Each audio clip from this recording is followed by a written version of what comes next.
Good day everyone. चलो video on करो। So today we have to start with the revision of various entity. ठीक है, yesterday we were unable to do that. So first of all, within an hour we will try to revise various entity to the extent possible. सबसे पहले in various entity what we have started with, तो various entity में सबसे पहले हमने start किया था with AOP BOI। ठीक है, तो सबसे पहले उसी को रिवाइज कर लेते हैं। When it comes to AOP BOI, जब हम बात करते हैं AOP की, AOP क्या मतलब था? Association of person, and BOI का मतलब था ma'am body of individual. Body of individual मतलब सिर्फ इंडिविजुअल का ग्रुप होगा, that is known as BOI। But when it comes to association of person, ma'am person could be individual, LLP, person company हो सकता है, कुछ भी हो सकता है। तो पर्सन की डेफिनेशन है, और पर्सन की डेफिनेशन में जितने पर्सन आते हैं उनका grouping is AOP, and BOI मतलब बॉडी ऑफ इंडिविजुअल। तो मैम AOP और BOI में ये बोलते हैं, सबसे पहले एक सेक्शन था, that was section number 40BA। याद आता है सेक्शन कौन सा था मैम? Section 40BA। क्या बोलता है ये सेक्शन नंबर 40BA कि अगर आप इंटरेस्ट देते हो, बोनस देते हो, कमीशन देते हो, सैलरी देते हो, रेम्युनरेशन देते हो, अलाउड नहीं है। बट स्पेसिफिकली मेंबर्स को अगर आपने इंटरेस्ट दिया और उसी मेंबर से आप इंटरेस्ट रिसीव भी कर रहे हो, एक मेंबर को आप इंटरेस्ट देते हो और उसी मेंबर से क्या करते हो, you are receiving the interest, तो ये तो क्या है? अलाउड है। देना भी अलाउड है, लेना भी अलाउड है।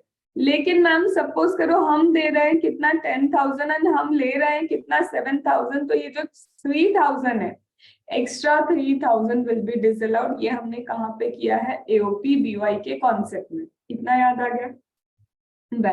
फिर इसके बाद यहाँ बोलते हैं मैम AOP BOI में क्या होगा ना, आपको AOP किस रेट पे टैक्स करना है, AOP किस रेट पे टैक्स होगा, ये डिपेंड करता है उसके मेंबर्स पे। AOP किस रेट पे टैक्स होगा, ये किस पे डिपेंड करता है? उसके मेंबर्स पे। कैसे? तो हमने ये समझा था कि सपोज मैम सारे के सारे क्या है? इंडिविजुअल है, सबकी सब क्या है? इंडिविजुअल है। अगर मैम सारे के सारे इंडिविजुअल है एसोसिएशन ऑफ पर्सन में, तो सबसे पहले हमको चेक करना पड़ेगा क्या? उसकी टोटल इनकम। तो टोटल इनकम अगर सभी के सभी इंडिविजुअल की less than basic exemption limit है, सारे इंडिविजुअल है और सारे के सारे इंडिविजुअल की टोटल इनकम अगर लेस देन क्या है? लेस देन या equal to basic exemption limit है, इसका मतलब एक बार में क्या करो? AOP पे भी कौन सा रेट अप्लाई कर दो? स्लैब रेट अप्लाई कर दो। क्या ये हमने किया था? यस। तो अगर एक इंडिविजुअल है, इंडिविजुअल का ग्रुप है, ग्रुप ऑफ इंडिविजुअल में सबकी total income below basic exemption limit है, तो सीधे स्लैब रेट अप्लाई करो। लेकिन मैम स्लैब रेट अप्लाई करने के साथ साथ एक चीज आप भूल रहे हो कि whenever slab rate is applicable to AOP, कुछ तो कॉन्सेप्ट था। क्या था वो? रिबेट का कॉन्सेप्ट। इंडिविजुअल को रिबेट मिलेगी 86 से 86 में इंडिविजुअल को रिबेट मिलेगी। मैम ये रिबेट क्यों मिल रही है? क्योंकि देखो ये individual AOP as a person body of individual है, उन पे स्लैब रेट लगा है। ये एक पर्सन है AOP और BOI जिसके ऊपर स्लैब रेट लग रहा है, पर अगर ये AOP के 4 मेंबर्स हैं तो चारों मेंबर का इंडिविजुअली भी तो इनकम कैलकुलेट होगा। जब AOP में रह के इनका बेसिक एग्जेम्पशन लिमिट से कम आ रही है इनकम, तो इंडिविजुअली भी जब इनका असेसमेंट होगा, इन दैट केस ऑल्सो उनकी इनकम तब भी तो बेसिक एग्जेम्पशन लिमिट से कम होगी। तो बोलते हैं कि समझो कि जब आप क्या कर रहे हो, AOP के पर्सन का इंडिविजुअली इनकम कैलकुलेट कर रहे हो, तो उन्हें ये बताना पड़ेगा कि जब हमने AOP को लिया था तो विदाउट टेकिंग AOP की इनकम हमने तुम्हारी टोटल इनकम चेक की थी। याद है? हम AOP को चेक करते तो AOP की इनकम चेक कर रहे थे जब इंडिविजुअल की, तो उसमें AOP से मिलने वाले शेयर को कंसिडर नहीं किया था। AOP के शेयर के बिना तुम्हारी इनकम अगर बेसिक एग्जेम्पशन लिमिट से कम है तो हम AOP पे स्लैब रेट अप्लाई करेंगे। अब इंडिविजुअल हो तो इंडिविजुअल तुम्हारी ओवरऑल जो इनकम है, तुम्हारी ओवरऑल इनकम पे हम क्या देखेंगे? टैक्स कितना लगता है। फिर मेरी टोटल इनकम इतनी तो मेरा टैक्स इतना, तो मेरा एओपी का शेयर इतना, एओपी से इनकम इतनी, तो मेरा टैक्स कितना, तो उतने का क्या मिल जाता है तुम्हें, रिबेट। तो याद आ रहा है तुम्हें, हम यूनिटरी मेथड करते थे। सबसे पहले बोलता है कि अगर रिबेट चाहिए ना तो रिबेट देंगे। रिबेट के लिए पहले क्या करो, ओवरऑल टोटल इनकम कैलकुलेट करो। ओवरऑल मतलब एओपी से मिलने वाली income and other than AOP से मिलने वाली इनकम को कैलकुलेट करो और उस पर टैक्स कैलकुलेट कर लो। तो यूं करो कि मैम जब मेरे ओवरऑल टोटल इनकम इतनी है तो मेरा टोटल टैक्स इतना है, तो मेरे एओपी से होने वाली इनकम इतनी है तो उसका टैक्स कितना, तो ये जितना भी टैक्स है वो तुम्हारा क्या हो जाएगा, एज अ रिबेट मिल जाएगा। क्यों? क्योंकि जब एओपी पे टैक्स लगा था ऑलरेडी, वहां पे तुमको स्लैब का बेनिफिट दे दिया है, तो यहाँ पे अब हम तुम्हें सिर्फ क्या देंगे, रिबेट का कॉन्सेप्ट अप्लाई करेंगे ओनली इन केस जब सब कुछ इंडिविजुअल है और इंडिविजुअल की income less than basic exemption limit है।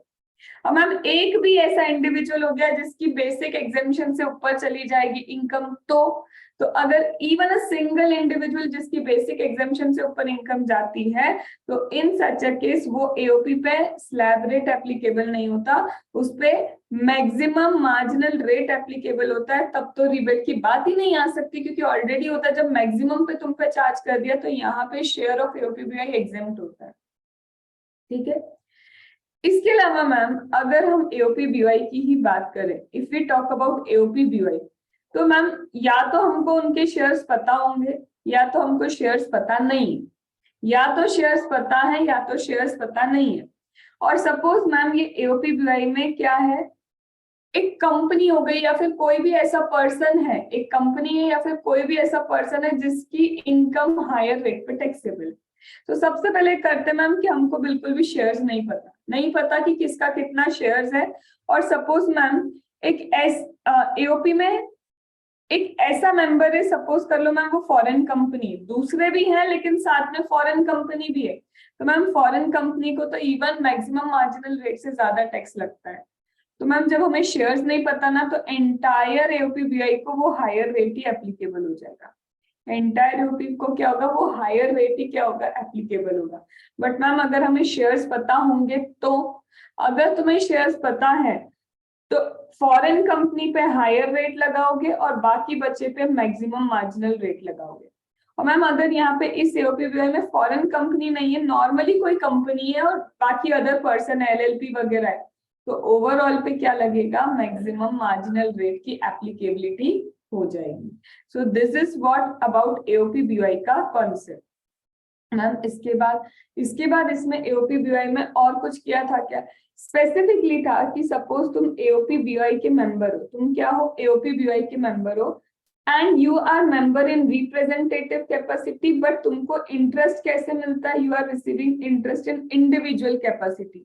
कैपेसिटी अलग है, रिप्रेजेंटेटिव कैपेसिटी में मेंबर हो, इंडिविजुअल कैपेसिटी में तुमको इंटरेस्ट रिसीव हो रहा है। मैम इसका मतलब वो मेंबर को इंटरेस्ट नहीं दे रहे, हम 40 BA की लिमिट एप्लीकेबल नहीं करेंगे, we will not apply 40 BA की लिमिट ओवर हियर। अंडरस्टूड? आया ये समझ में? हम 40 BA की लिमिट यहाँ पे एप्लीकेबल नहीं करेंगे।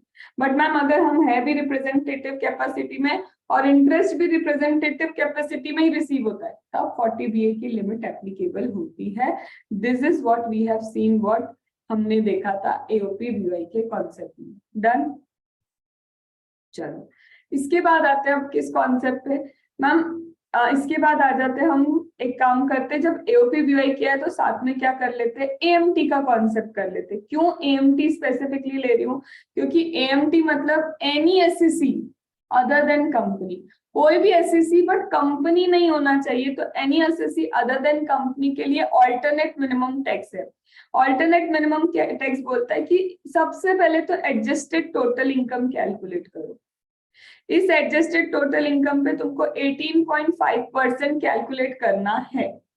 मैम ये एएमटी का कॉन्सेप्ट बोला ना, एप्लीकेबल टू ऑल एसएससी, सभी एसएससी पे एप्लीकेबल है, but it is not applicable to company. क्यों?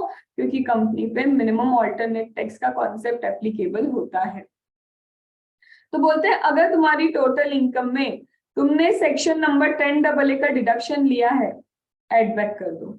क्या कर रहे हो ये, क्यों एड बैक कर रहे हो, क्योंकि एड बैक इसलिए कर रहे हो क्योंकि हमको एडजस्टेड टोटल इनकम कैलकुलेट करना है। तो टोटल इनकम तुम्हारी है, उसमें 10AA ऐड करेंगे। इसके अलावा 80 IA से 80 RRB के कोई भी डिडक्शन है एक्सेप्ट 80P, वो भी हम क्या कर देंगे, एड बैक कर देंगे, नहीं चाहिए अभी ये deduction because we are calculating adjusted total income. और क्या ऐड करना है, अगर सेक्शन नंबर 35 AD भी तुमने लिया है तो भी ऐड बैक करो, बट याद रखना जब जब AD को रिवर्स करते हो कंपल्सरी डेप्रिसिएशन ले लेना। तो ये निकल जाएगी तुम्हारी एडजस्टेड टोटल इनकम। अगर ये एडजस्टेड टोटल इनकम मैम मेरी 20 लाख हुई तो, लेस देन 20 लाख हुई तो, अगर ये लेस देन और इक्वल्स टू 20 लाख है तो तुम्हारा ऑल्टरनेट मिनिमम टैक्स का कॉन्सेप्ट एप्लीकेबल नहीं होगा। इसका मतलब अगर ग्रेटर देन 20 लाख है तभी ऑल्टरनेट मिनिमम टैक्स को अप्लाई करोगे। मैम ऑल्टरनेट मिनिमम टैक्स क्यों बार बार बोल रहे हो, बोलते हैं कि एसएससी के लिए सबसे पहले नॉर्मल टैक्स कैलकुलेट करो, ऐसे कैलकुलेट करो, ये सब कुछ रिवर्स नहीं करना, do not reverse all this, पहले नॉर्मल टैक्स कैलकुलेट करो और फिर ये एडजस्टेड टोटल इनकम निकाल के 18.5% का ऑल्टरनेट मिनिमम टैक्स कैलकुलेट करो। सपोज नॉर्मल टैक्स प्रोविजन बोलते हैं 10 लाख पे करने को, ये बोलता है 18 लाख पे करो, तो वी हैव टू पे कितना, वी हैव टू पे 18 लाख। मैम कितना एक्स्ट्रा पे करवा दिया, 8 लाख एक्स्ट्रा पे करवाया in comparison to normal tax. तो ये जो 8 लाख है ये AMT क्रेडिट तुम्हारे लिए कितने ईयर्स तक एप्लीकेबल होगा, 15 ईयर्स तक, तुम्हें 15 असेसमेंट ईयर्स तक इसका क्रेडिट अवेलेबल होगा। मैम क्रेडिट कैसे ले सकते हैं, सपोज नेक्स्ट ईयर क्या हो गया, नॉर्मल टैक्स बोलता है अब की पे ओनली 8 लाख, ठीक है, और ऑल्टरनेट मिनिमम टैक्स बोलता है पे ओनली 7 लाख, तो हम क्या लेंगे, क्रेडिट लेंगे। क्या मैम पूरे 7 लाख का क्रेडिट ले लूं या पूरे 8 लाख का क्रेडिट ले लूं, नहीं नहीं, ना तो पूरे 7 लाख का क्रेडिट लोगे ना तो पूरे 8 लाख का क्रेडिट लोगे, दोनों के बीच का डिफरेंस कितना आ रहा है, हमारा नॉर्मल बोलता है 8 लाख पे करो, 1 लाख एक्स्ट्रा पे करवा रहा है 1 लाख एक्स्ट्रा, तो हम सिर्फ वो 1 लाख एक्स्ट्रा क्या कर पाएंगे, इस क्रेडिट में से एडजस्ट कर पाएंगे, वी विल नॉट डू कि पूरा के पूरा 8 लाख ही हमने क्या कर दिया, एडजस्ट कर दिया। अंडरस्टूड? तो this is what my alternate minimum tax is. तो क्या मैंने एओपी के कॉन्सेप्ट को रिवाइज किया, यस। क्या हमने एएमटी के कॉन्सेप्ट को रिवाइज किया, यस। क्या मैम क्वेश्चन में स्पेसिफिकली बोलेंगे वो कि अल्टरनेट मिनिमम टैक्स अप्लाई करो, नहीं, तुम्हें समझना होगा कि अगर अदर एसएससी है और इनमें से कोई भी डिडक्शन है 10AA या फिर ये अगर एक भी है तो समझ जाना, अनलेस वो स्पेसिफिकली कहे कि एएमटी मत कैलकुलेट करो, तो फिर तुमको क्या करना है, अल्टरनेट मिनिमम टैक्स कैलकुलेट करना ही होगा। फिर आप किस पे चलते हैं, अल्टरनेट मिनिमम टैक्स के बाद LLP पे चलते हैं, पार्टनरशिप फॉर्म पे चलते हैं, ये भी तो अदर एसएससी ही हुआ, हाँ ये भी अदर एसएससी है। तो मैम LLP का मतलब क्या, यहाँ पे बोलते हैं कि वैसे तो देखो पार्टनरशिप फर्म जो है, पार्टनरशिप फर्म पे कितना टैक्स लगता है, पार्टनरशिप फर्म पे टैक्स लगता है 30%, लेकिन अगर 1 करोड़ से अबाव आपकी क्या है, टोटल इनकम है, तो सरचार्ज कितना लगता है, 12%। और ma'am health and education cess वो भी कितना लगेगा, 4% एप्लीकेबल होगा, that is given in your partnership. अब मैम अगर पार्टनरशिप शेयर मिल रहा है, पार्टनर्स को शेयर ऑफ द पार्टनरशिप मिल रहा है, तो ma'am share of the partnership exempt in the hands of partner, तो शेयर ऑफ द पार्टनरशिप क्या हो जाएगा, एग्जेम्प्ट होता है in the hands of partner. अब इसके बाद बोलते हैं कि देखो यहाँ पे जैसे एओपी में तुमको था ना 40BA, यहाँ पे पार्टनरशिप में तुम्हें कौन मिलेगा, section number 40B। Section number 40B बोलता है कि कुछ रेम्युनरेशन अगर आप पे कर रहे हो, आप इंटरेस्ट पे कर रहे हो, रेम्युनरेशन इंटरेस्ट अगर आप पे करते हो तो कंडीशन है, लिमिट्स है, अगर उस कंडीशन और उस लिमिट के according you are paying the remuneration, you are paying the interest, तो ही अलाउ होगा, नहीं तो सब कुछ डिस अलाउ है। क्यों ऐसा है, तो बोलते हैं कि देखो यहाँ पे भी किया था 40BA में कि जब पीजीबीपी की इनकम कैलकुलेट करते हो, पीजीबीपी इनकम कैलकुलेशन में 40BA लगता है, एओपी बीवाई में, पार्टनरशिप फॉर्म में 40B लगेगा, तो उसकी कंडीशन बोलता है कि देखो अगर तुम रेम्युनरेशन पे कर भी रहे हो ठीक है, ये क्या है मेरा रेम्यूनरेशन। किसको पे करना है, तो सबसे पहले बोलता है रेम्यूनरेशन पे करने के लिए तुम्हारे पार्टनरशिप डीड में मेंशन होना चाहिए कि कितना रेम्यूनरेशन क्या करोगे, पे करोगे। तो कहाँ मेंशन होगा, ये पार्टनरशिप डीड में मेंशन होगा कि तुम्हारा रेम्यूनरेशन कितना पे होगा। क्या मैम इंटरेस्ट भी मेंशन होना चाहिए? यस, इंटरेस्ट भी मेंशन होना चाहिए कि तुम क्या करोगे, डीड में लिखा होना चाहिए कि इंटरेस्ट पे करते हो। ठीक है, क्या ये डीड प्रोस्पेक्टिव होना जरूरी है? अरे 100%। रेट्रोस्पेक्टिव डीड में कुछ नहीं लिखा होगा, whether with respect to remuneration, whether with respect to interest, तो जो भी डेट्स होगी प्रोस्पेक्टिव ही होगी। ठीक है मैम, रेम्यूनरेशन के रिस्पेक्ट में किसको देना है रेम्यूनरेशन? किसी को भी दे दे? नहीं, remuneration to be paid only to working partner. तो मैम इंटरेस्ट भी वर्किंग पार्टनर को देना है? हाँ, इंटरेस्ट भी तो वर्किंग पार्टनर को देना है ना? No. No, ma'am. Also allowed to sleeping partner. हाँ, क्योंकि इंटरेस्ट, अरे लोन तो तुम किसी से भी ले सकते हो, किसने बोला लोन लेने के लिए वर्किंग पार्टनर होना चाहिए? तो यहाँ पे वर्किंग पार्टनर नीडेड, यहाँ पे किसी को भी पे करो चलेगा, कोई दिक्कत नहीं है। लेकिन जब तुम इंटरेस्ट पे करते हो तो याद रखना मैक्सिमम इंटरेस्ट कितना अलाउड है 12% पर एनम अलाउड है। तो मैम रेम्यूनरेशन भी कुछ ना कुछ तो होगा। हाँ, तो पहले तो तुम कैलकुलेट करोगे बुक प्रॉफिट। अब मैम ये बुक प्रॉफिट कैसे कैलकुलेट करेंगे? तो फिर से तुम्हारी क्या लो, टोटल इनकम लो। नेट टोटल इनकम में वापस एड बैक कर दो। क्या करो, नेट टोटल इनकम में क्या एड बैक करना था? वापस रेम्यूनरेशन एड बैक कर दो, सैलरी रेम्यूनरेशन एड बैक कर दो। अब यहाँ पे पहले तुम क्या निकाल लो, तुम्हारा प्रॉफिट शेयरिंग रेशियो किसको क्या डिस्ट्रीब्यूट होता है वो डिस्ट्रीब्यूट करो। उसके बाद हम बताएंगे कि कितना रेम्यूनरेशन तुम्हें एक्चुअल में माइनस करना चाहिए। मतलब रेम्यूनरेशन का इफेक्ट दिया है, रिमूव कर दो उस इफेक्ट को। मैम आप कितना दे, जो भी बुक प्रॉफिट तुम्हारा कैलकुलेट होता है उसके फर्स्ट 3 लाख पे क्या करना था? 3 लाख का कितना परसेंट था? 90%. और 150 lakhs, whichever is higher. 1,50,000 whichever is higher। Ma'am higher बोल रहे हो, इसका मतलब इवन इफ बुक प्रॉफिट नहीं बुक लॉस निकला ना, तो भी 1,50,000 का आपको क्या मिलेगा? अलाउंस तो मिलेगा। फिर इसके बाद बैलेंस बचा हुआ है उस पे कितना था? 60%. 60%. यस, तो इसमें जो आंसर निकलेगा स्टेप 1 में, स्टेप 2 का जो आंसर है उसको ऐड करना और कंपेयर करना एक्चुअल रेम्यूनरेशन पे। तो विच एवर इज लेस जो होगा उतना आपको क्या हो जाएगा? अलाउंस मिल जाएगा। फिर इसके बाद बोलते हैं कि पार्टनरशिप फर्म में होंगे losses, carry forward losses. Partnership firm में होगा कैरी फॉरवर्ड अनएब्सॉर्ब्ड डेप्रिसिएशन। तो देखो भाई, अनएब्सॉर्ब डेप्रिसिएशन तो फर्म कैरी फॉरवर्ड कर सकती है कितने भी ईयर्स तक, वेदर कोई पार्टनर रिटायर हो, वेदर कोई पार्टनर की डेथ हो, फर्क नहीं पड़ता।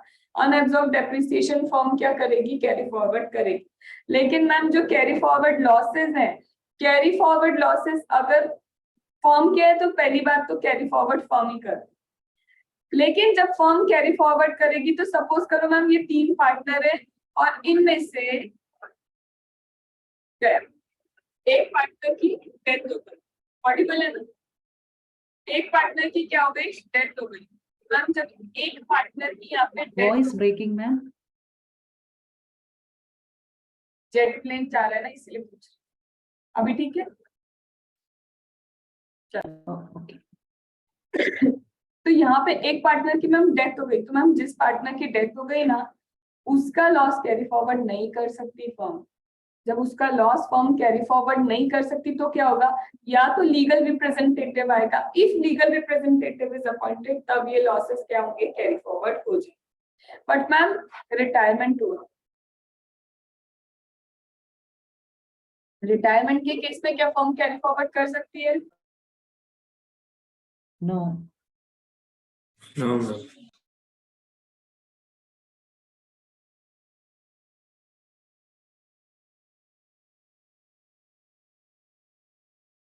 In case of retirement they cannot carry forward क्योंकि रिटायरमेंट के केस में कोई लीगल रिप्रेजेंटेटिव नहीं है। फिर हमने एक कॉन्सेप्ट किया था क्या मैम? एक सक्सेशन ऑफ द फर्म था और एक था reconstitution of the firm. Ma'am ये 4 पार्टनर है, A B C D, A B C D।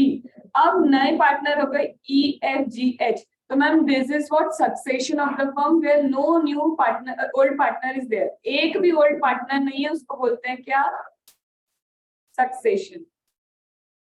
But ma'am अगर even a single old partner is there, या फिर पार्टनर तो पुराने, profit sharing ratio is new, तब क्या बोलोगे, Change in Constitution. constitution.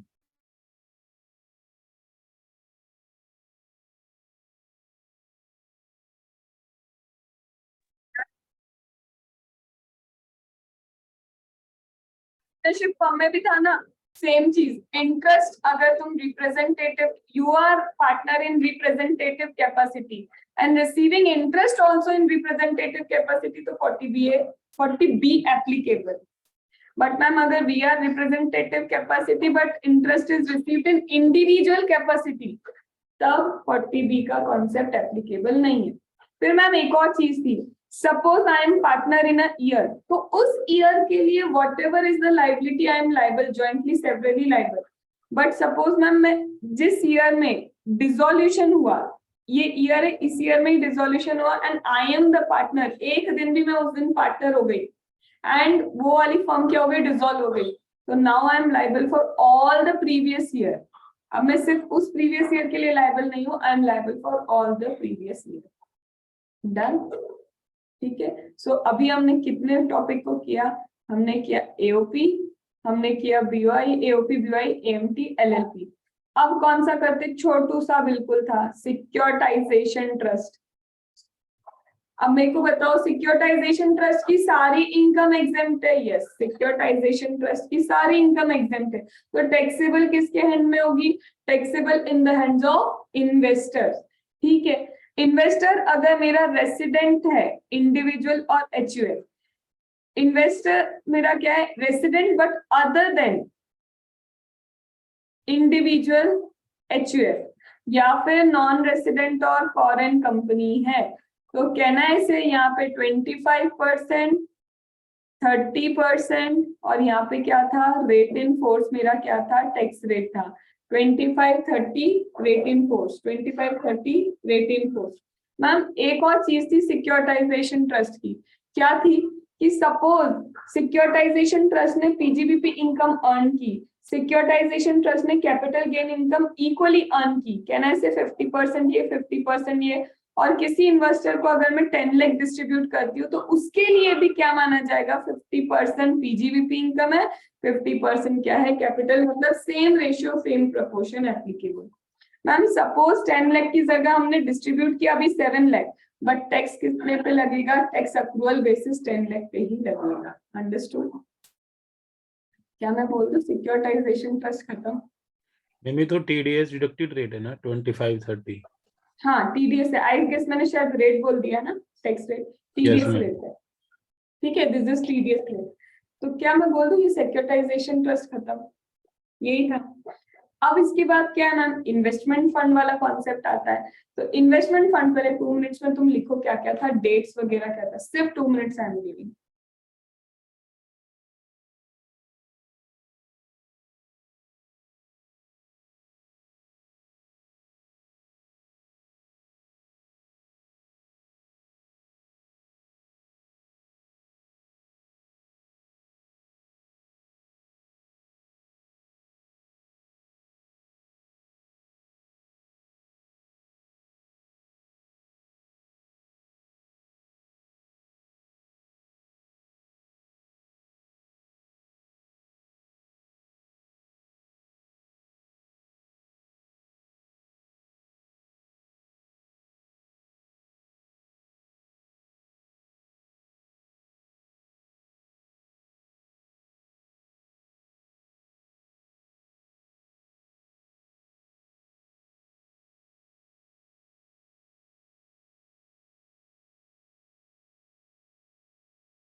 देख लिया?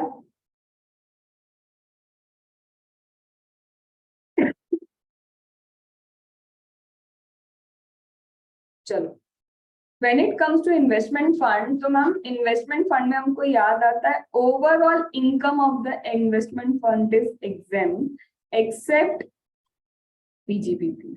इसका मतलब मैम पीजीबीपी पे who is paying the taxes? PGBP पे investment fund will pay the taxes, but ma'am investors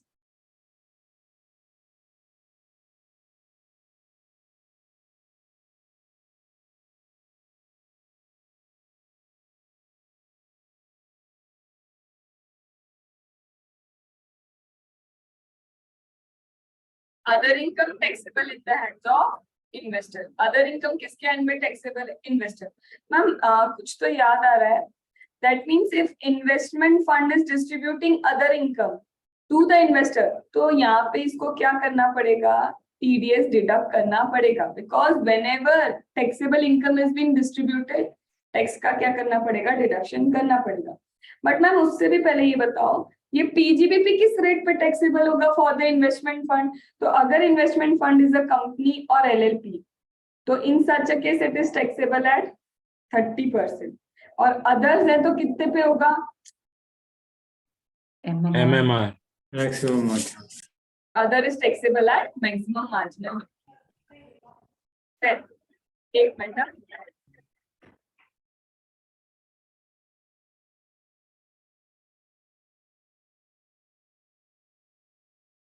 चलो अब इसके बाद यहाँ पे ये तो हो गया अदर्स के बाद, फिर इसके बाद बोलते हैं कि मैम पीजीबीपी इनकम पे कौन टैक्स पे कर रहा है? Investment fund is paying taxes at the PGBP income.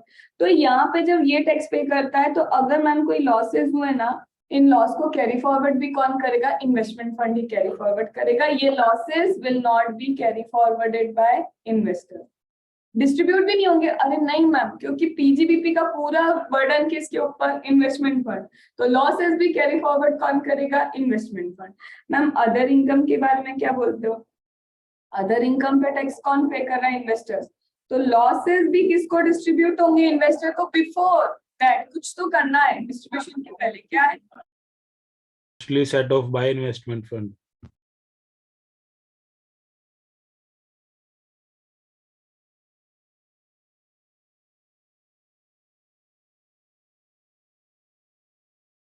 सबसे पहले इनकम भी कैलकुलेट कर लो, लॉसेस भी कैलकुलेट कर लो, अदर देन पीजीबीपी के।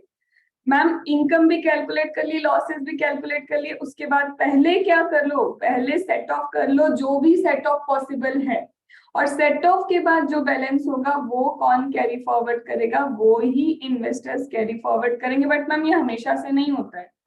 डेट क्या है बोलो जल्दी, किस डेट से ये लॉस डिस्ट्रीब्यूशन स्टार्ट हुआ? 31st 31st March March 19. 2019.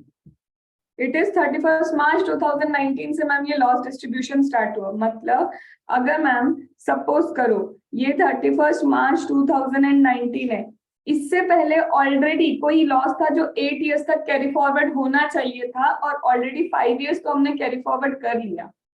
अब आज से डिस्ट्रीब्यूशन चालू होगा, तो आज से इन्वेस्टर्स कैरी फॉरवर्ड करेंगे। तो इन्वेस्टर कितने इयर्स के लिए कैरी फॉरवर्ड करेंगे? रिमेनिंग 3 इयर्स के लिए, पहली चीज। दूसरा मैम यहाँ तक का ना कुछ एक्यूमुलेटेड लॉसेस है। क्यों है? क्योंकि मैम वो डिस्ट्रीब्यूट होता नहीं था, पहले इन्वेस्टर्स को डिस्ट्रीब्यूट नहीं होता था, now it is distributed to investor, तो वो एक्यूमुलेटेड लॉसेस है मैम। उन एक्यूमुलेटेड लॉसेस का क्या करोगे? Criteria as on 31st March 2019, as on 31st March 2019 जो भी होल्ड करके रख रहा है ना यूनिट, सिर्फ उनको डिस्ट्रीब्यूट होंगे ये लॉसेस। बट मैम इसके बाद भी तो लॉसेस हो सकते हैं, वो तो एज ऑन डेट हो ही नहीं सकता, क्योंकि हर न्यू ईयर के हो सकता है अलग अलग लॉसेस हो। तो उस केस में होल्डिंग कितनी चाहिए? एटलीस्ट 12 मंथ तुम्हारे पास क्या होनी चाहिए? होल्डिंग होनी चाहिए उन यूनिट्स की। अब मैम इसमें भी पता है एक सेम चीज है, when investment fund distribute the income, same ratio same proportion में इन्वेस्टर्स के लिए मानी जाती। इवन मैम 10 लाख की इनकम डिस्ट्रीब्यूट करनी थी, 8 लाख इज बीन डिस्ट्रीब्यूटेड, फिर भी टैक्स ओवरऑल पे ही कैलकुलेट होगा। ठीक है, एक्रूअल बेसिस पे टैक्सेस कैलकुलेटेड। तो कैन आई से इन्वेस्टमेंट फंड आल्सो डन? यही था मैम एक क्वेरी है। एक मिनट, अभी रिवीजन में रुक जाओ, ये कर ले फिर लास्ट में पूछना। तो कहना है इन्वेस्टमेंट फंड के टॉपिक्स वी हैव डन। अब क्या बचता है मैम, सिक्योरिटाइजेशन हो गया, इन्वेस्टमेंट फंड हो गया, अब कौन सा बचा मैम, एक ही बचा है, बिजनेस ट्रस्ट। उसके बाद तो पॉलिटिकल पार्टी, इलेक्टोरल ट्रस्ट, वो छोटे छोटे से बच्चे हैं, उनको तो कुछ भी नहीं है। बिजनेस ट्रस्ट में क्या है मैम, सबसे पहले होता है एसपीवी, फिर यहाँ पे आता है बिजनेस ट्रस्ट, और ये हो गया मेरा यूनिट होल्डर। क्या कहना चाहते हो मैम, यूनिट होल्डर्स इन्वेस्ट करते हैं बिजनेस ट्रस्ट में, एंड बिजनेस ट्रस्ट जाके किस में इन्वेस्ट करता है, एसपीवी में। तो मैम यूनिट होल्डर्स इन्वेस्ट करते हैं बिजनेस ट्रस्ट में, बिजनेस ट्रस्ट इन्वेस्ट करता है एसपीवी में। एसपीवी क्या है, एसपीवी एक डोमेस्टिक कंपनी है।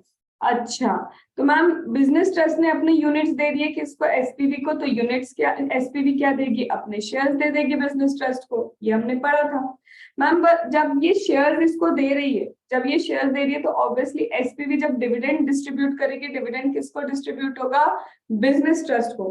तो क्या dividend is taxable in the hands of business trust, no ma'am, it is exempt. Dividend income क्या है, डिविडेंड अगर डिस्ट्रीब्यूट हुआ है तो dividend income is exempt in the hands of business trust. ठीक है, अच्छी बात है मैम। ये जो इनकम है, ये डिविडेंड इनकम, ये यूनिट होल्डर्स को डिस्ट्रीब्यूट करेगा, तो क्या यूनिट होल्डर्स के हैंड में भी ये डिविडेंड इनकम एग्जेम्प्टेड, डिपेंड, क्या डिपेंड था मैम, अगर एसपीवी ने 115BAA ऑप्ट किया है, that means SPV paying taxes at 22%, तो उस केस में तो मैम फिर yes it is taxable in the hands of unit holder, क्योंकि कंसेशनल रेट पे already domestic company tax pay कर रही है। बट अगर इसने नॉर्मल रेट 30% पे टैक्स पे किया है, तो in such a case dividend income also exempt in the hands of unit holder, क्योंकि नॉर्मल रेट पे टैक्स पे हो चुका है। अब मैम अगर यूनिट होल्डर्स के हैंड में ये टैक्सेबल है, आप बोल रहे हो तो मान लिया कि टैक्सेबल है। नाउ सपोज मैम ये यूनिट होल्डर रेसिडेंट है, नाउ सपोज ये यूनिट होल्डर नॉन रेसिडेंट है। रेसिडेंट के लिए क्या टैक्स रेट होगा, टैक्स रेट की बात चल रही है, तो रेट होगा मैम रेट इन फोर्स। और मैम टीडीएस कितना होगा, तो रेसिडेंट से तो हमको रिटर्न फाइल करवाना है, तो उसका टीडीएस रेट रखते चल भाई 10%। बट मैम नॉन रेसिडेंट के लिए रेट क्या होगा, 10%। इससे क्या करना है, रिटर्न फाइल करवा के अभी ले दे के खत्म करो, मतलब टीडीएस में ही सारा जमा कर दो, no returns need to be filed, 10% is your TDS rate. ठीक है, अब इसके बाद मैम इंटरेस्ट इनकम भी तो डिस्ट्रीब्यूट कर सकता है एसपीवी, किसको, बिजनेस ट्रस्ट को। तो मैम इंटरेस्ट इनकम क्या टैक्सेबल है in the hands of business trust, pass through status. यहाँ पे क्या लिखना ही पड़ेगा, वर्ड पास थ्रू स्टेटस, ये पास थ्रू स्टेटस वर्ड लिखना ही पड़ेगा। मैम क्या यूनिट होल्डर्स के हैंड में टैक्सेबल है, हाँ 100% टैक्सेबल है। अब suppose ma'am again unit holder resident है, again unit holder non resident है। रेसिडेंट के लिए क्या टैक्स रेट बोलोगे, again rate in force. Non resident के लिए टैक्स रेट सिर्फ 5%, क्योंकि हम जानते हैं, हमने पढ़ा है कि बिजनेस ट्रस्ट स्पेसिफिकली आया था नॉन रेसिडेंट्स के लिए। मैम टीडीएस का रेट क्या बोलते हो, इधर 10% कर दो, और इधर what is rate of TDS and tax rate same होता है नॉन रेसिडेंट के केस में। क्या मैं बोलूं, रेसिडेंट के लिए ये सेम है, चाहे आपकी डिविडेंड इनकम हो चाहे इंटरेस्ट इनकम हो, सेम है। और नॉन रेसिडेंट के लिए एक लाइन याद रखना, जो टैक्स रेट होगा वही उसका टीडीएस का रेट होता है। क्यों, क्योंकि रिटर्न फाइल आगे नहीं करवाना। ठीक है मैम, इसकी जगह एक रेंटल इनकम हो जाए तो रेंटल इनकम डिस्ट्रीब्यूटेड, अगर खुद बिजनेस ट्रस्ट को रेंटल इनकम हो रही है, अब एसपीवी नहीं आ रहा पिक्चर में, बिजनेस ट्रस्ट के पास उसकी प्रॉपर्टी, उसके पास रेंटल इनकम है, तो मैम रेंटल इनकम के केस में क्या करेंगे, तो रेंटल इनकम के केस में रेसिडेंट हो या नॉन रेसिडेंट हो, दोनों के लिए रेट इन फोर्स ही है, लेकिन टीडीएस रेट अगेन रेसिडेंट के लिए 10% एंड नॉन रेसिडेंट के लिए again rate in force. Understood ma'am, यहाँ पे भी वही क्या, same ratio same proportion, yes. यहाँ पे भी अक्रूवल बेसिस पे टैक्सेशन है, यस। बट मैम इसके अलावा कोई और इनकम हुई, जैसे 111(2) की इनकम है, या फिर 111(a) की इनकम है, तो 111(a) की इनकम कितने पे टैक्स है, 15%। 111(2) कितने पे टैक्स है, 20%। मैम इसके अलावा कोई भी इनकम हुई तो कितने पे टैक्स करोगे, बोलो, मैक्सिमम मार्जिनल रेट। तो बिजनेस ट्रस्ट को ही टैक्स लगेगा। इसका मतलब यूनिट होल्डर्स को दो ही चीजों पर टैक्स लगता है, डिविडेंड एंड इंटरेस्ट, यस। बाकी सारी इनकम पे कौन टैक्स पे करता है, बिजनेस ट्रस्ट पे करता है। कहना है से बिजनेस ट्रस्ट का कॉन्सेप्ट भी खत्म। अब ma'am political party, electoral trust, एक बार ऐसे ही बोल के हो जाए, बड़ा छोटा सा कॉन्सेप्ट है। मैम अगर हम बात करते हैं पॉलिटिकल पार्टी की कौन सी इनकम एग्जेम्प्ट होगी, देखो सैलरी इनकम तो वहां होती ही नहीं, बात ही नहीं कर सकते। सैलरी नहीं होती तो फिर क्या, पीजीबीपी तो हमेशा टैक्सेबल होगा, तो बचा क्या, house property, capital gain and other source. Political party की ये 3 इनकम एग्जेम्प्ट हो सकती है, but the condition number 1, accounts maintain करने हैं, उनका ऑडिट करवाना है। फिर अगर 2000 से above you are receiving any donation तो it should be electronic mode. वो कैसे होना चाहिए, इलेक्ट्रॉनिक मोड में। बट मैम अगर 2000 से कम है चलेगा, कैश नहीं भी होगा तो भी चलेगा, चेक होगा तो भी चलेगा, कैश होगा तो भी चलेगा, मतलब 2000 के above electronic mode compulsory. Ma'am 20,000 से above donation we are receiving, तुम्हें रिकॉर्ड्स मेंटेन करने पड़ेंगे, नेम एड्रेस वगैरह मेंटेन करना पड़ेगा उस डोनर का, लेकिन उस डोनर में एक्सेप्शन किसका, इलेक्टोरल ट्रस्ट का। इलेक्टोरल बॉन्ड के लिए हमको नहीं चाहिए। मैम क्या हमें डिडक्शन मिलेगा अगर पॉलिटिकल पार्टी को कंट्रीब्यूशन देते हैं? यस, 80 GGB एंड 80 GGC तुम्हें क्या देता है, 100% डिडक्शन देता है अगर पॉलिटिकल पार्टी को तुम डोनेशन देते हो तो। क्या कहूँ मैं कि पॉलिटिकल पार्टी डर? मैम इलेक्टोरल फंड में क्या, इलेक्टोरल ट्रस्ट में क्या है, इलेक्टोरल ट्रस्ट की पहली कंडीशन है कि तुम्हें सिर्फ वॉलंटरी कंट्रीब्यूशन एग्जेम्प्ट होगा। पॉलिटिकल पार्टी में सब कुछ एग्जेम्प्ट है एक्सेप्ट पीजीबीपी। इलेक्टोरल ट्रस्ट बोलता है सिर्फ वॉलंटरी कंट्रीब्यूशन एग्जेम्प्ट होगा। कंडीशन क्या उसकी भी कि 95% और मोर व्हाटएवर अभी का तुम्हारे पास डोनेशन है और जो ब्रॉड फॉरवर्ड करा है तुमने डोनेशन, उसका 95% और मोर किसको डोनेट करोगे, पॉलिटिकल पार्टी को। एंड तुम्हारी फंक्शनिंग भी किसके अकॉर्डिंग होना चाहिए, सेंट्रल गवर्नमेंट के रूल्स के अकॉर्डिंग। इलेक्टोरल ट्रस्ट जो है किससे डोनेशन नहीं ले सकता। तुमको अगर डोनेशन लेना है ना इलेक्टोरल ट्रस्ट, तो तुम किसी और इलेक्टोरल ट्रस्ट से डोनेशन मत लो। याद आ रहा है, रीजन भी किए थे कि वो भी एग्जाम करेगा, तुम भी एग्जाम करोगे, तो लूप में लाना ही क्यों मनी को। सेकेंड, फॉरेन सोर्सेज से नहीं, क्योंकि फेमा एक्ट कहता नहीं, क्योंकि तुम तो अल्टीमेटली पॉलिटिकल पार्टी को ही तो डोनेशन करोगे, तो नहीं, फॉरेन कंट्रीब्यूशन नहीं ले सकते। और इंडियन सिटीजन से ही लेना है। अगर इंडियन सिटीजन नहीं है तो you can not take the donation. तुम कंट्रीब्यूशन वॉलंटरी किससे नहीं ले सकते, अगर इंडियन सिटीजन नहीं है तो नहीं ले सकते। मैम रेसिडेंट का लफड़ा नहीं है, नहीं, इंडिविजुअल के केस में रेसिडेंट चेक नहीं करना है, इंडियन सिटीजन तुमको क्या करना है, चेक करना है। मैम गवर्नमेंट कंपनी से ले क्या, नहीं, गवर्नमेंट कंपनी से भी नहीं ले सकते, क्योंकि गवर्नमेंट कंपनी मतलब क्या, 51% तो central government, state government hold करता है उस कंपनी में, तो अल्टीमेटली अपने फेवरेट पॉलिटिकल पार्टी को ही तो डोनेट करवाएगा वो, तो इसलिए भी नहीं कर सकते। तो this was with respect to electoral trust. लेकिन मैं इलेक्टोरल ट्रस्ट एक सिंगल रुपए भी कैश में नहीं लेगा, उसको सारा के सारा इलेक्ट्रॉनिक मोड से ही कंपलसरी लेना पड़ेगा।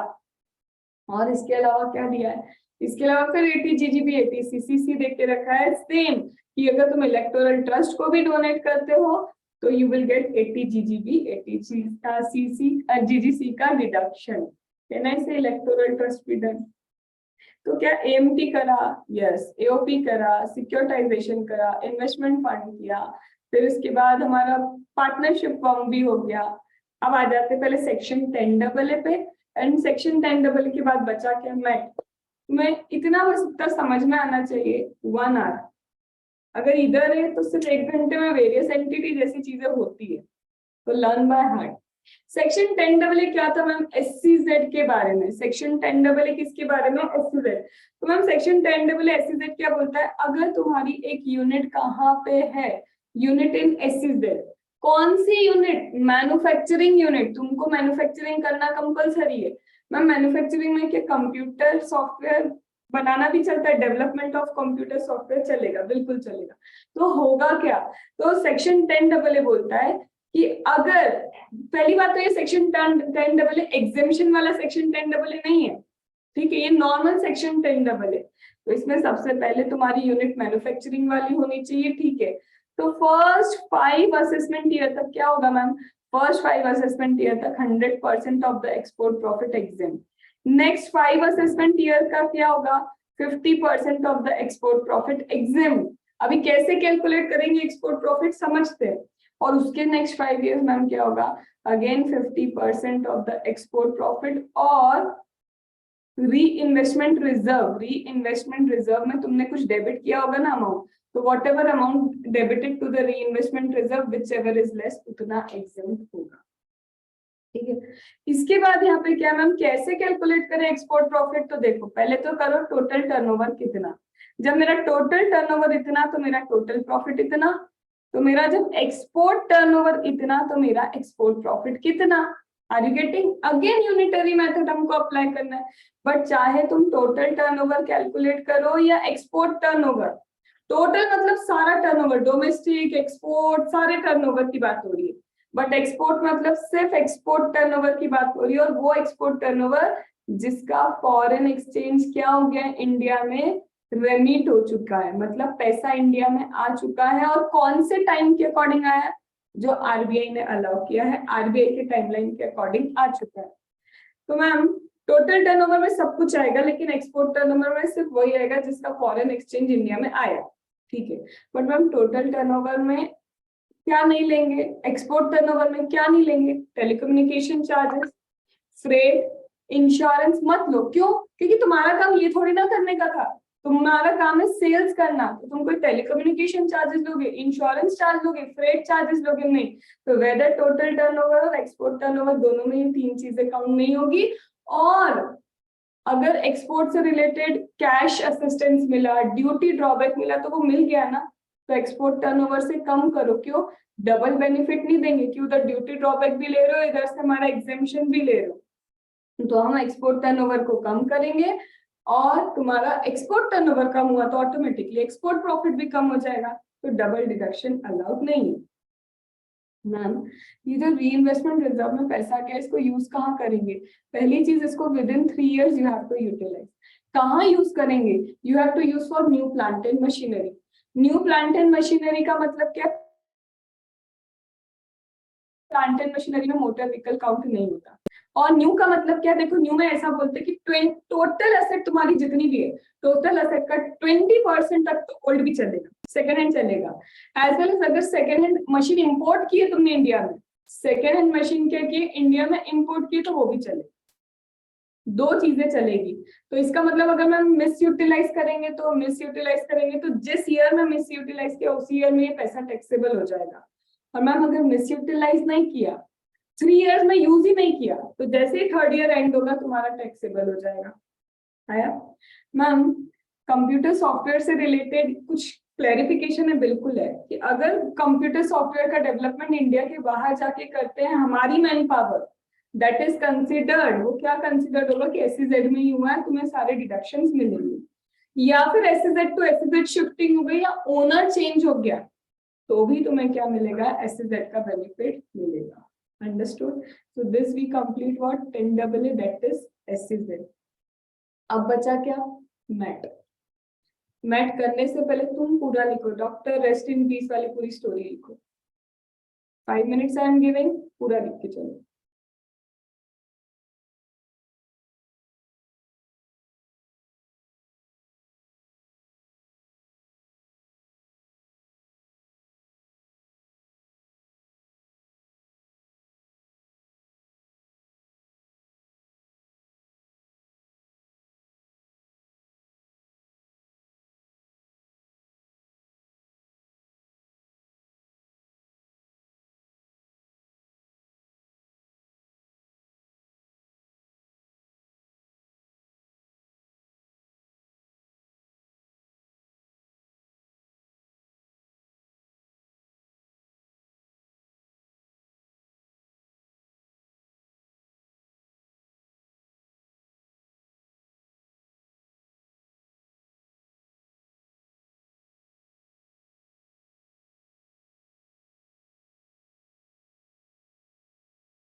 Sachin, check the result. Result is out.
Done?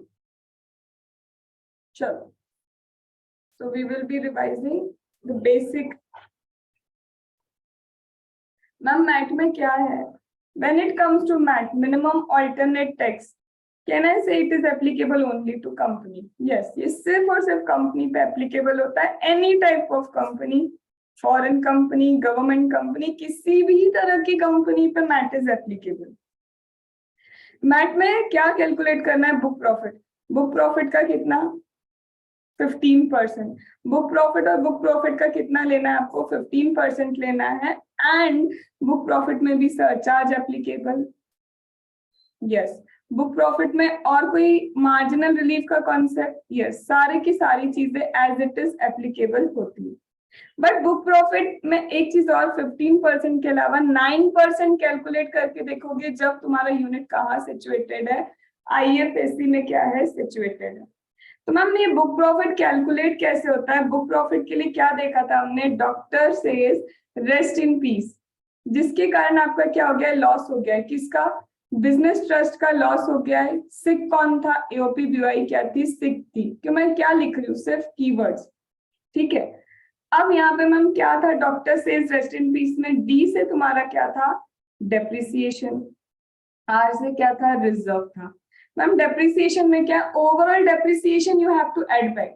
पूरा के पूरा डेप्रिसिएशन क्या कर दो? एड बैक कर दो. उससे क्या होगा मैम? पूरा के पूरा डेप्रिसिएशन एड बैक करने से सिर्फ रीवैल्यूएशन जो है, रीवैल्यूएशन का इफेक्ट तुमको हटाना पड़ेगा. क्या करना पड़ेगा? रीवैल्यूएशन का इफेक्ट हटाना है, क्योंकि revaluation should not be considered.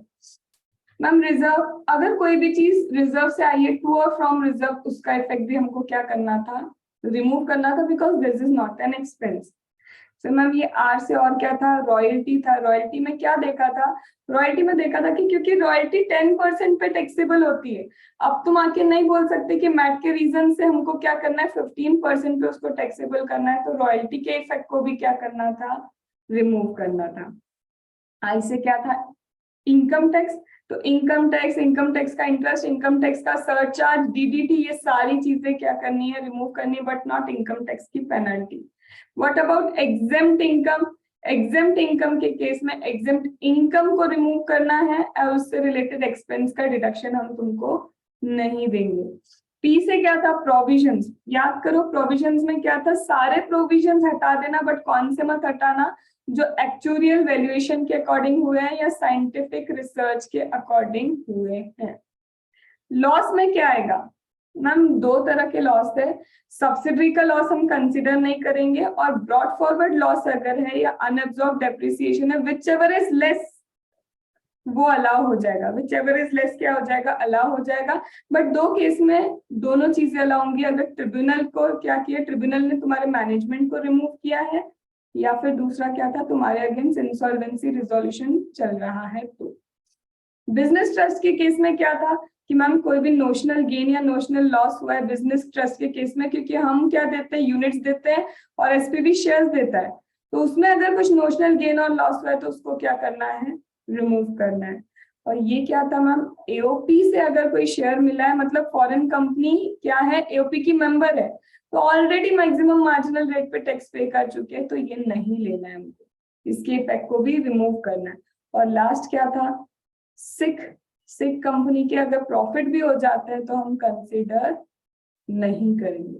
और इसके अलावा मैम इंडेस वाले कॉन्सेप्ट में क्या था, एक ट्रांजिशन अमाउंट याद है, सिर्फ एक ट्रांजिशन अमाउंट था जो 1/5 करके हमको 5 सालों में लेना है। और ऐसा कोई अमाउंट जो ओसीआई में और कभी भी रिक्लासिफाई नहीं होगा to the reinvestment reserve, कभी भी क्या नहीं होगा, रिक्लासिफाई नहीं होगा to the reinvestment reserve, तो उसकी इसमें हमको क्या करना है, उसको आज ही लेना है। और अगर बाद में रिक्लासिफाई होता है तो फिर बाद में उसको लेते हुए चलना है। ओके, तो ये क्या था हमारा ओवरऑल वेरियस एंटिटी। ठीक है, वेरियस एंटिटी के क्वेश्चंस मैं कल डिक्लेयर बोल सॉरी वर्ड डिक्लेयर ही दूंगा, डिस्कस करवाऊंगी। ठीक है, क्योंकि अभी रिजल्ट आ गया है तो मेरा खुद का डिस्ट्रैक्शन हो रहा है, मुझे भी इधर मैसेज आ रहा है, तो we will discuss it tomorrow. ठीक है, चलो all the best. Thank you ma'am, all the best ma'am. Thank you, ma'am.